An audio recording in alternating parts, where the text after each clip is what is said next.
We've got 2 days to create 4 colouring pages with 3 mediums, 2 surreals and 1 redraw. Let's do it. If you missed the first part, it's in the description below. Alrighty, let's get straight in. On to number 8. Ooh, Atlantis. That's cool. Obviously, it would be amazing if the background was very full, but I don't know if we're gonna have time for that, so we might have to take some features and incorporate it a bit more into the character. We're starting off with a colouring page of an older lady in some robes and a crown and a little bit of Atlantis behind. And the medium of choice is colour pencils. And when I tell you I have not used colour pencils on their own since I used a colouring book, like properly, that was before I got back into art, before I painted and all of that. It's been years. It's been so many years, like maybe a decade since I've just used colour pencils on their own. And you know what? I've always had a lot of respect for people that just use colour pencils and create absolute masterpieces, because this was the longest piece. This took the longest out of every single prompt for Mermaid. It was crazy. It got to the point where you can see I'm adding the background now, and I had to do it loose, because if I was going to sit there and burnish and layer every single piece, I would not have got any others done this day. We are racing through Mermaid, so I am doing multiple prompts in one day, like anywhere from 2 to 6, I think. And this took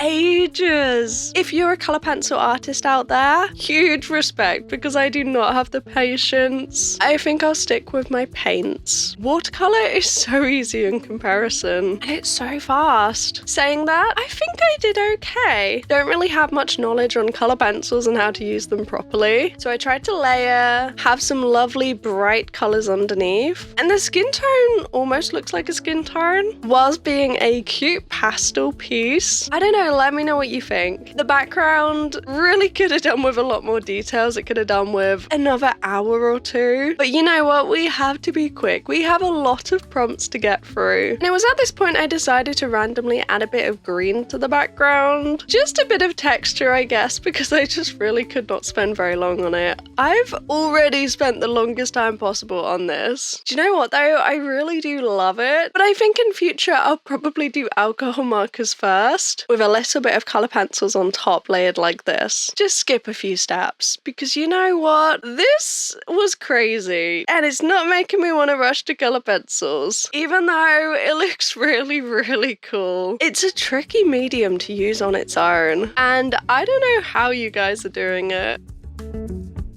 Prompt number 9 is cubism. I think for this one we're going to keep it simple and going with acrylic markers, really just focusing on some shapes, making it a little bit abstract. Okay, are you ready for this silly idea? We're gonna have fun. We're gonna put a load of triangles on a page and try and turn it into art using just these acrylic markers. But after creating that last piece and focusing really hard to create a colouring page that I love, we are just having fun.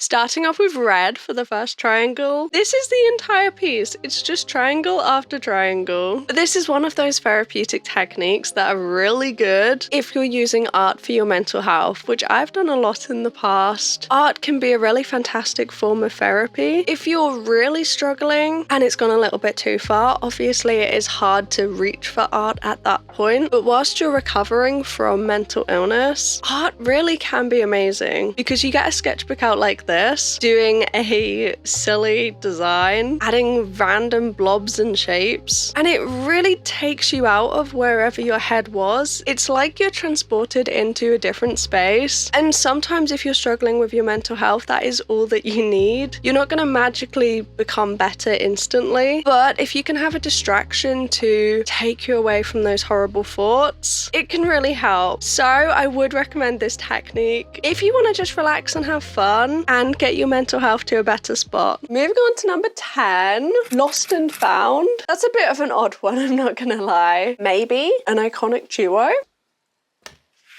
After a few dumb twists and turns, we are here. The iconic duo are two complementary colours, purple and yellow. I think these are the two that I use the most. I mean, especially when I used to have blonde hair, I did use that purple shampoo a lot. So for me, these are the most iconic two colours. Blue and orange, I don't go for. What else is there? Like pink and green? Not a fan. But there's something about purple and yellow that just looks so good. So that's what we've got. Originally, I actually thought of doing like really dumb things like chips and ketchup and particular things that you get in a sandwich. I don't know. I'm feeling this route a lot more. So we're using alcohol markers as the third medium already. That is crazy. And creating a cute little mermaid with a frame. This is something that I've been really enjoying. Although there's certain times that I've not actually done it before. It really is just art challenges. But when it comes to art challenges, my favorite thing to do is experiment and create art that I wouldn't normally create. Like this crazy frame where I tried to make the yellow look a little bit like lights. Kind of like when it glows in a night sky. I don't know if that actually comes across. The purple might have been a little bit too dark, but I've actually made a video before on all of the reasons why you should take part in art challenges. I'll leave that one down below if you haven't seen it. And I think the biggest reason is that you have to create so many pieces in such a short space of time that it kind of forces your brain to experiment, to be more free and to create art that you wouldn't normally create, because otherwise everything's gonna kind of look the same. And that's how this piece was created.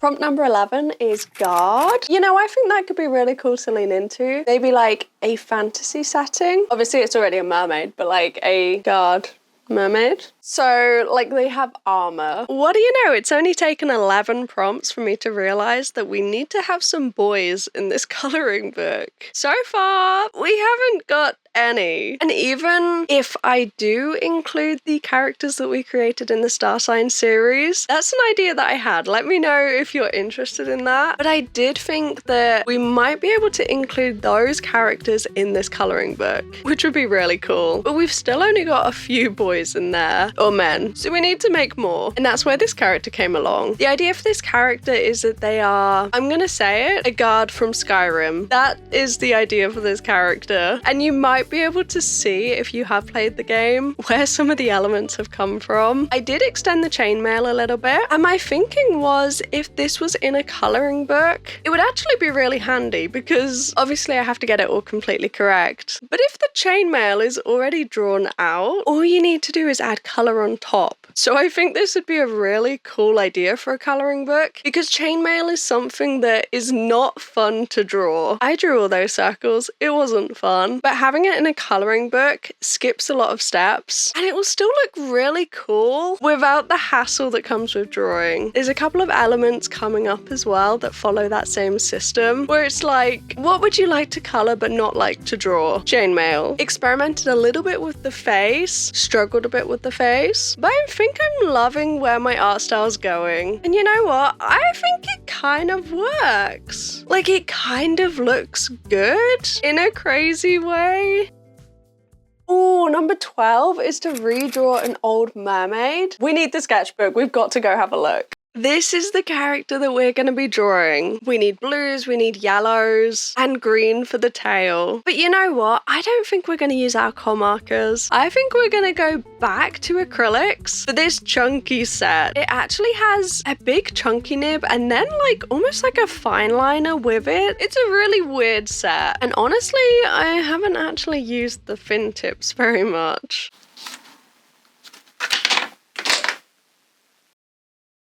So we're grabbing a ton of random colors. I don't know exactly what we're gonna need. The theme last time was dystopian, and that's where this mermaid came from. And whilst I did love the previous mermaid art challenge, it got pretty repetitive. Every single mermaid was kind of drawn or painted in the exact same way. So even though we are intending to make coloring pages here, I am loving doing so many portraits. The whole full body thing, I'm not a huge fan fan of, especially doing it 31 times. But, you know, since we've already painted this character before, you can see them in the corner there. This time we're going to change things up. We are free to experiment because it doesn't really matter. We've already created them. Unfortunately, the anatomy isn't quite correct for this one. I was sketching it and I was looking at it like I don't really know what's wrong here. Didn't have a good reference. Couldn't quite figure out why it looked so off. I think the body is a little bit too forward and the head's a little bit too to the side. I'm not really sure. But for the coloring page, we just need a good enough idea, a concept that can be changed up digitally to make it more fun. And obviously all the tails will be removed.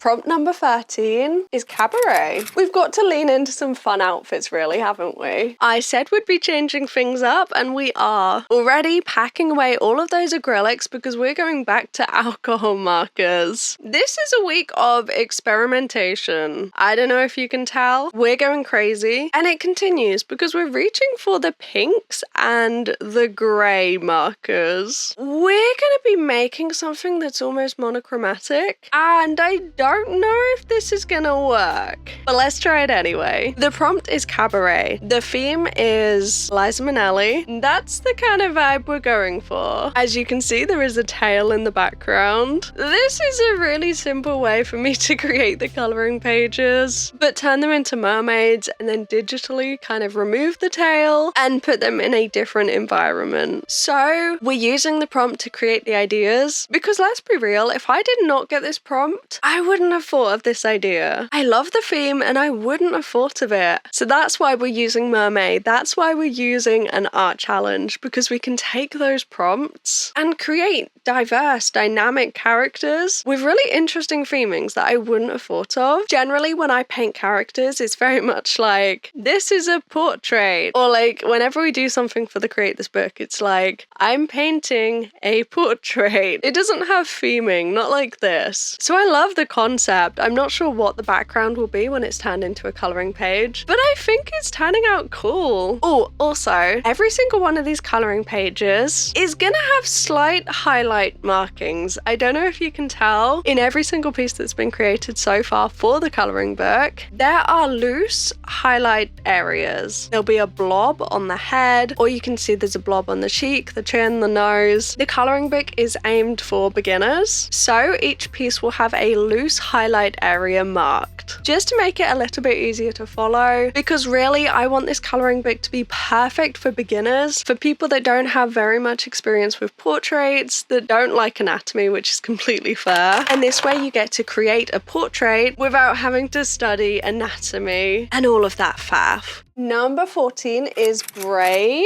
I'm going to leave this one quite open-ended. Let's see what we make. It's the final day of the second week of prompts. So we're having fun. We're experimenting. We're going back to the alcohol markers. And I don't know if this is going to work. Reaching for a light and dark blue and a rubber before realizing that we need more than that. We also need a purple. It's a weird idea, but this is going to be quick. Simple, easy, fun. In order to successfully complete an art challenge, you need pieces like this. Okay, so this is what we're doing. It's almost like what I used to do for Inktober, where I marked out different areas at a different dilution of black. So you had loads of different grey tones. That's kind of what this is. A purple area, a light blue area, a dark blue area, and then a little bit for shading. And it's supposed to be like a mermaid is swimming down into a cavern. That's the idea. And that's it done. Honestly, I'm super excited for the coloring book now. Make sure to subscribe for another week of prompts. We'll be back here in 1 week and I hope to see you then. Bye bye.